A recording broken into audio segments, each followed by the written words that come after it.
आणि आता सत्ता स्थापनेच्या संदर्भातील काही महत्त्वाच्या बातम्या पाहूयात। महाराष्ट्राचे नवे मुख्यमंत्री देवेंद्र फडणवीस हेच होणार ही आता जवळपास निश्चित झाल्याची माहिती आपल्याला सूत्रांनी दिली आहे।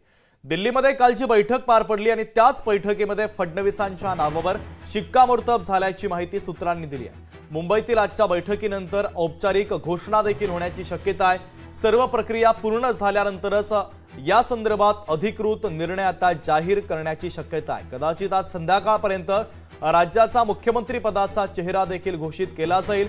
देवेंद्र फडणवीसांच्या नावावर कालच्या बैठकीमध्ये शिक्कामोर्तब झाल्याची माहिती आपल्याला सूत्रांनी दिलेली आहे। एकंदरीतच पंतप्रधान नरेंद्र मोदींची पसंती देखील देवेंद्र फडणवीसांच्याच नावाला होती आणि राष्ट्रीय स्वयंसेवक संघाची पसंती देखील फडणवीसांच्याच नावाला होती। कालची बैठक झाली, त्या बैठकीमध्ये आता महाराष्ट्राचे नवे मुख्यमंत्री फडणवीसच होणार या संदर्भात शिक्कामोर्तब झाल्याचं कळतंय।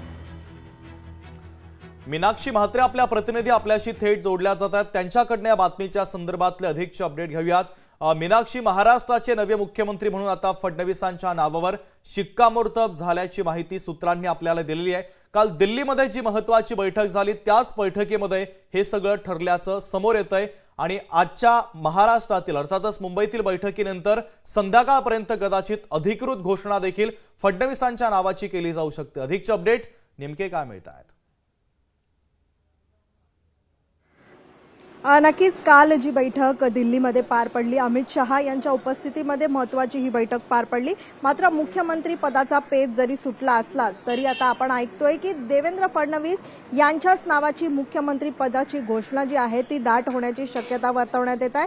खरं तर आज देखील मुंबईमध्ये महत्त्वाची याच महायुतीच्या प्रमुख नेत्यांची बैठक पार पडेल, कारण जरी मुख्यमंत्री पद जर देवेंद्र फडणवीस यांना दिलं जात असेल तर दुसरीकडे आपण पाहतोय शिंदे यांना उपमुख्यमंत्री पद स्वीकारण्यासाठी अमित शहा यांनी विनंती केलेली आहे। कालच्या बैठकीमध्ये या सगळ्याच संदर्भामध्ये चर्चा झालेली आहे। तर दुसरीकडे आपण पाहतोय की महायुतीमध्ये सगळ्यांनाच जास्तीच्या जागा आलेल्या आहेत आणि तिन्ही पक्षाकडून आपण पाहतोय की प्रमुख खाते जे आहेत ते आपल्या पदरात पडावा यासाठी काल जी आहे ती चर्चा झालेली आहे। त्यामुळे एकीकडे आपण पाहतोय मुख्यमंत्री पदासाठी देवेंद्र फडणवीस यांच्याच नावाची घोषणा होण्याची दाट शक्यता आहे। त्यामुळे अंतिम निर्णय जरी काल झाला असलाच तरी अधिकृत घोषणा जी आहे ती आज होणाऱ्या महायुतीच्या बैठकीनंतर संध्याकाळी होऊ शकतो। त्यामुळे एकीकडे या बैठकीकडे लक्ष लागलेलं आहे तर दुसरीकडे मुख्यमंत्री पदासाठी एकनाथ शिंदे यांना अमित शहानी विनंती जरी केली असली तरी मुख्यमंत्री एकनाथ शिंदेच व्हावे अशी त्यांच्या कार्यकर्त्यांची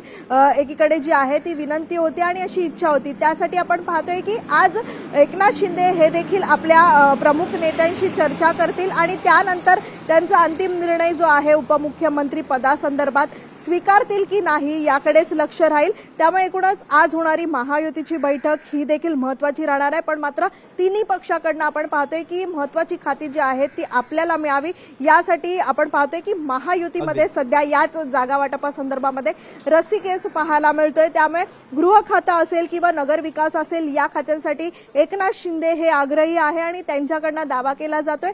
तर दुसरीकडे अर्थ खातं जे आहे जे अजित पवार यांच्या राष्ट्रवादीला पाहिजे तर अशी जी प्रमुख खाती आहेत या सगळ्याच खातींवरनं आता एकीकडे आपण पाहतोय की महायुतीमध्ये रस्सीखेच सुरू आहे आणि त्यामुळे आज महायुतीची या सगळ्या प्रमुख नेत्यांची मुंबईमध्ये बैठक पार पडेल आणि या बैठकीनंतर अधिकृत घोषणा जी आहे ती मुख्यमंत्री आणि दोन्ही उपमुख्यमंत्री बद्दल होण्याची दाट शक्यता आहे।